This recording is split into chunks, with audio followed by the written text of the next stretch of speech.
نعمل ايه بقى؟ ماشي. مين النبي اللي ربنا سبحانه وتعالى فداه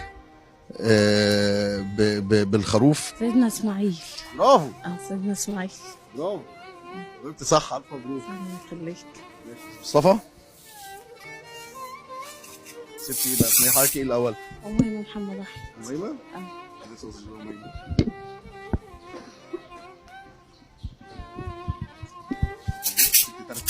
ربنا يديك الصحة ويديك شر المرض يا رب، ويفاديكم يا رب من كل شر، ويديكم الصحة يا رب، ويبارك لكم في صحتكم يا رب.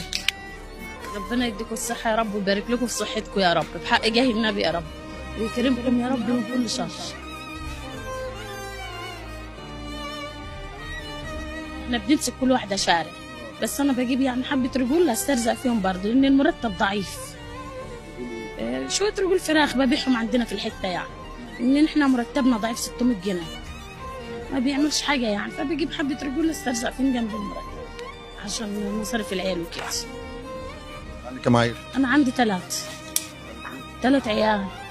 متجوزة يعني؟ متجوزة. بيشتغل؟ جوزي بيشتغل أرزاق يعني، يوم في يوم ما فيش كده يعني. الله يخليك. بتشتغلي من امتى لامتى؟ احنا بنشتغل من الساعة 8 لغاية بنروح من هنا الساعة 1. بس أنا مش ساكنين في الشرقية. دي كل يوم الشرقية؟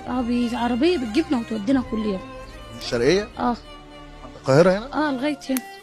كل يوم بتجيبنا وتودينا لغاية الحتة بتاعتنا. ربنا يبارك لكم في صحتكم يا رب. والله ما عارف اقول لك ايه، بس يعني بس انت بتعملي ايه برجلين الفراخ؟ مش عارف. بنبيعها للناس في الحتة، ببيعها. الشرقية ولا هنا؟ في الشرقية ببيعها مش هنا. هم بيعملوا بيها ايه؟ ياكلوها. الناس على حالتها على قد تعمل أكل. ياكلوها. الناس على حالتها على قد تعمل أكل.